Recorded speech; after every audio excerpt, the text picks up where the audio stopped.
Hello again, welcome to Development Diary number 16, Fragile Existence, a space strategy title I've been working on for 11 months now. It has been a whole month since I've last updated you guys, but a lot has changed. Gone are those really ugly models that I made in about 20 minutes. We now have these far sexier looking ships here. This is the heavy transporter, and complete with engine humming noises. Lovely. And they also have engine nozzle effects. Maybe I'm overdoing it with the bloom there, but I kind of like it. The highlight effect is also improved. It uses a new outline system. The UI is also completely revamped, and see down here, I'll go over this in a second. It's partially working, mostly working. Yeah. Let's get these guys sent off. They're all heading to Cork. I'm actually using a system map that I used previously. No reason to go into anything related to the system map here. That's all the same. The indicators have changed a little bit, but not massively. Let's get to the planet as these guys start heading into orbit. I think you'll agree the trails do look a lot nicer. But apart from that, we now have a completely revamped UI. So we see the tactical layout here, and we have the module slots as they relate to the locations on the ship. And each location on the ship has its own collider, so it can take damage individually. That's the idea. There's an actual collision capsule around each area, and when I do have weapon fire, you'll be able to receive damage at various parts of the ship, and it'll actually affect that particular module. We have a power bar down here. We're showing the power that's currently allocated to the modules on the ship and the available output of the generator in total. This is the ability slot, so they're all currently empty. We have the number of modules occupied and the total number of modules on the ship, the number of passengers and the total number of crew, name, type, icon, and this is your inventory bar. So the whole length represents the total amount of inventory space, and the colored in area shows the allocated to all the modules and components that are added to the ship already. And so let's just get things moving a little bit so it looks more interesting while I talk about the sort of sliding bar who we got here. Now this is kind of borrowed a little bit from something like Civilization 6. I kind of came to realize that trying to pack all my interface down in this little left hand corner was a really bad idea. So that wasn't going to work. I needed a lot more space to work with. So now we've got the actual engineers, the modules in their own area with a little icon that needs some work. And then you have components that make up the module. So what you do is you have a module. You see here, this is the red engine area, the engineering that's been added to this location on the ship. It doesn't have to be there. I know it kind of makes sense, but you can actually put the engineering room here or here. It makes no real difference to things, except in terms of what space is available in each module. But then you add components, and the actual components are the things that do things. So gone really is what I was working with before, which was like the character skills system. And now it's sort of a module component system. So the components are installed in the modules, they take up space, they use power. So you see this bar goes up until we've used it all. And you actually allocate people to those components, and it improves the efficiency, which you see here, just a placeholder number. I haven't actually added that one yet. And the efficiency, as you can change it with various things, will increase how well that particular component performs, and it'll have a knock-on effect into the game itself. We also have another ship, the Serenity here, which is a support carrier. So it's got a lot more module slots, and so this is generally the template for how the modules work out. There's a total of 15 possible slots, and depending on the actual layout of the ship or whatever it is we're clicked on, you see it only uses a certain amount of modules that represent the shape of it. And so this is a lot more modules are installed here, so a lot more inventory space is already being used up, a lot more power as well is already being used up. and they have the same power source, so they both have fusion generators which provide the same amount of power, as you can see here, and they draw no power, which makes sense. And this bar is actually dynamically updating. If you added another fusion generator, this bar would be double, and you can do that. There's no reason you can't add whatever components you want to. So you see, I only have engineering here, but on the support carrier, which is kind of like a carrier, literally a carrier ship, but for ground units and support units instead of necessarily aircraft defense. And that's what these slots are here. There's room for 4 ground units and 2 support units, which I'll go into briefly. We also have the command deck, which has the sensor array, and the docking bay, which has docking control. Without the docking control, you actually don't get these slots at all. And so that particular component provides 4 ground units slots and 2 support unit slots, which is why the Mobius here, the heavy transporter, doesn't have that, and therefore doesn't have any docking slots. So it's all dynamic. It took quite a bit of work. The previous UI was quite integrated, and I had to kind of rip it all out and go, no, this isn't going to work. So this circular region you can see here is actually the sensor sweep. If we get this guy moving, you can see how it moves along the planet. It's actually a decal, sorry, and it's radially projecting onto the planet. If it had terrain, you'd see it sort of moving over it, over the top of it. So that's quite nice to have. And it's actually scanning the surface for life. So that's what the sensor array does. If you didn't have that component, you also wouldn't have that disk there. It only comes up when you've got it selected. If we add in more ships, you get to see all the scanners, all the scanning circles at the same time. Okay, so that's great. But we want to see what that scanning thing actually does. First off, I'll get this guy set off to ion. I kind of need to show you the ion thrusters on the back of this thing, because they look pretty beastie. I love how that looks.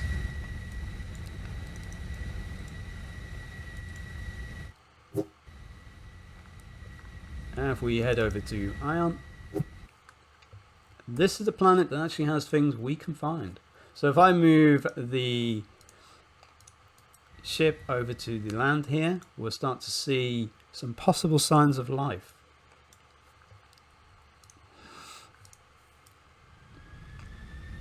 So how this works is it's actually trying to scan. It's literally scanning for things, and it's found some trees. There we go. So as that circle moves around, it's scanning for life signs or organic signals. And those are the trees that have been placed in this particular area of the continent. Obviously, there will be more than just trees. And this is just a placeholder object. They look okay. What you can see is it's actually scanning continuously. So as we move this circle away from this region, it'll start scanning in this area. And these particular objects will start to fade as we don't continue to update the scan on them. So the history of these objects is slowly fading. We no longer know what's happening to them, and so they're going grey, which indicates that we don't have current knowledge of what is happening with these objects.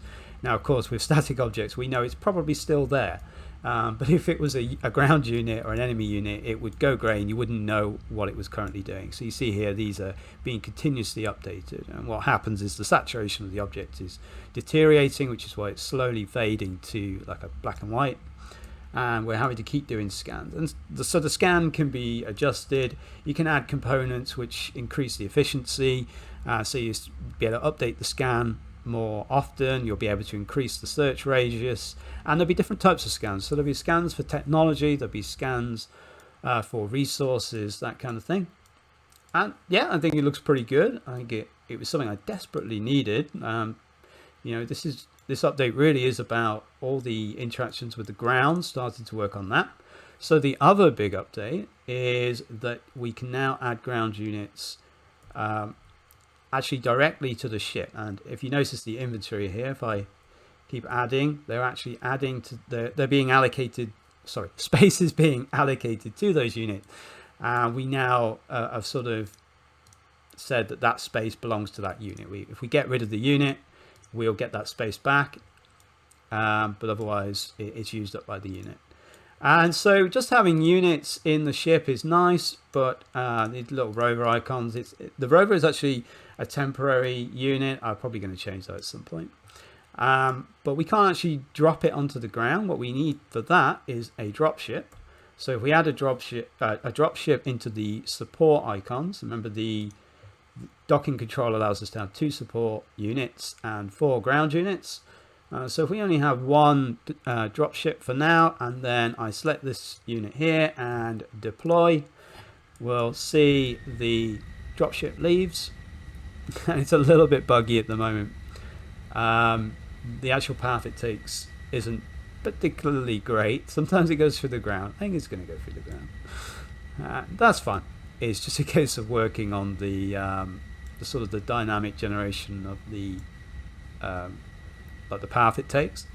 So you see here it drops the momenta, so the unit, onto the ground, and then you can see the dropship heads back home, and it does a little flip. Of course it does. It's still a little bit buggy. So you see here I'm allowing us to focus on ground units at the moment, but and you know, this guy is ready to move now. But whether I'll allow the camera focus on the ground units you know, for release, not sure. I'm not sure the detail on my planet is ever really going to be good enough to hold up to this level of zoom. The atmosphere doesn't look too bad. Like, it does sort of work until certain extreme angles, which I'm going to have to limit, I guess. The trees certainly don't hold up. The game was never really meant to be played at this level of zoom, but I mean, I kind of like it, so I guess we'll see.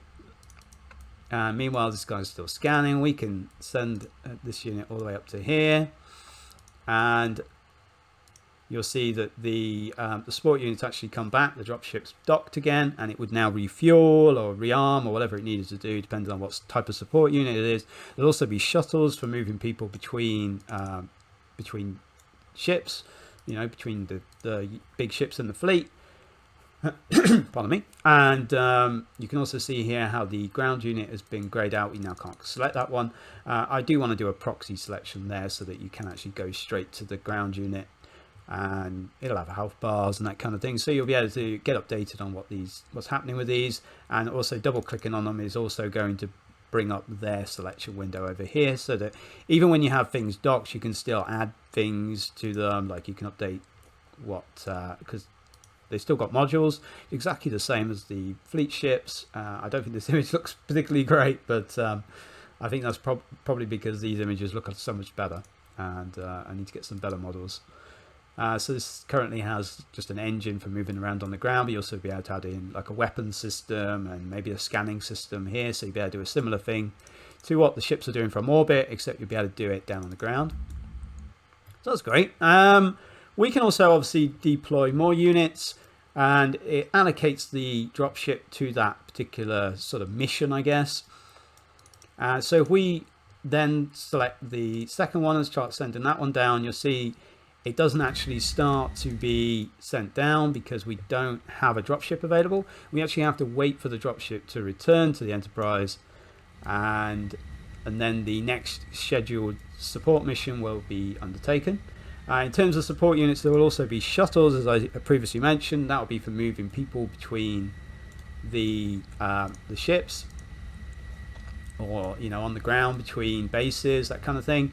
In which case it'll be a ground unit support type thing. It won't be a shuttle. It'll be like a passenger truck or something. And there'll also be cargo freighters that moves inventory between the ships. There'll be repair drones which actually go outside the ship and repair it automatically. And there'll probably also be some sort of scanning drones, so you can do this kind of thing but all around the planet from one ship, and they're sort of operated from a module that won't necessarily be the docking bay. The docking bay is for dropping things on the ground. There'll be other types of bays. There'll be a launch bay, which is for aircraft, you know, Battlestar Galactica style launching. There'll also be like a cargo bay, which is where the actual cargo transfer will happen, that kind of thing. I haven't got rid of characters. You can still add in characters. Now the idea is that leader characters are going to be more dynamic here. Instead of being fixed into a module slot, the idea I'm thinking really is that what I want to do, if we show that back again, you'll have leader characters assigned, not so much assigned, but just sort of located at a certain location. So these guys are currently aboard the Voyager, and there'll be like little character portraits underneath here, I think.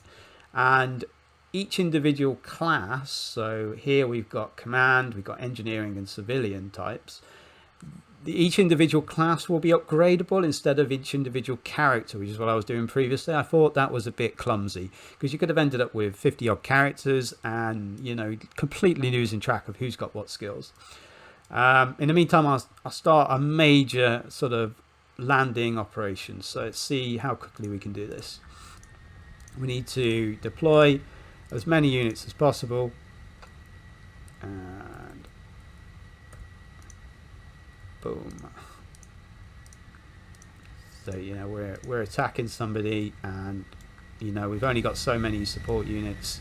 Got to wait for this is realistic, I think. You have to wait for the dropships to drop things down, head back, and then drop new units on the ground. And so, you know, it becomes a logistical challenge. You know, you can move these ships a bit closer, obviously. You don't necessarily need to do it from all this far away, unless there's some sort of anti-air guns or something stopping you. But, you know, if the enemy base is here, you probably don't want to drop one unit at a time right next to them. You might want to drop them all down here, use this as a staging area and move all the way around. In the meantime, obviously, you can still move your main fleet around. You go on the dark side of the planet as well, you'll see that the scanner system still works, and it actually operates a little bit like a night vision type thing. It still needs a little bit of reworking, but in theory that's what I'm going to use it for. So you'll be able to highlight things on the dark side of the planet without using lights, which is what I was trying to avoid using. Because I can only use up to 8 lights on each face of the side of each planet, if that makes any sense. If you've been keeping track of how I've been developing the like the Planet Gen tech, you'll know it's made up of 6 faces. It's a quad sphere, and I can only have 8 light sources on each face of the cube, and that's a limitation that is kind of enforced. So I've got to find other ways to do the dark side of the planet. Either that or I need to make it a little bit brighter. So you see here, the actual outer region does highlight things. So the idea is going to be that I will increase some sort of spotlight in the middle there, and you'll actually be able to keep track of things. And so, yeah, we've deployed everything. Obviously, these are all movable. They get assigned to a location on the planet when you drop them. And I haven't actually allowed them to be picked back up yet. You go here, you'll see, you know, they're all deployed, and the support units are back in the bay. But yeah, there's no way to pick them back up yet. Sorry guys, you're stranded. It's fine. And you know, you see here it's grayed out. We've lost knowledge of this area, but it's fine. It's just trees, you know. So if it was an enemy base or something, you might want to maintain scans on it, and upgrading your scanner systems would be important. There's an entirely new stats and modifier system. So every stat that you can kind of have on a ship, like for example the cargo space of a particular thing, or the power draw of a particular component, is now a stat that gets registered with the unit, and then you can apply modifiers to that stat. So for example, anything with ion technology could have a reduction in energy draw by 10% when you install another type of component. And so anything flagged as ion technology will automatically get that 10% knocked off. And I can bring up a list of all the percent and flat modifiers. And so it really allows me to create like a nice stats game where you're trying to min-max and allocate just enough people to each system to get the right sort of efficiency percentages. But the actual numbers are placeholders at the moment. Some of these things are working, some of them are not, but I'm not going to go too much into that yet, but it's definitely on the horizon. I really wanted to get the interaction with the ground unit working, the ground system working a little bit better. Now I've got units that can actually be packaged up into the fleet. That's great. I'm really happy with that, and the ship models are, yeah, I mean, I cannot complain here. There was no way I was ever going to find time to do my own 3D models, so I basically just found some that fit perfectly, and they do. And I'm very happy with them. Yeah, it's looking good. I think I'm very positive. I'm glad I changed away from the old UI. That was not going to work. And yeah, things are looking good. All right, thanks for tuning in.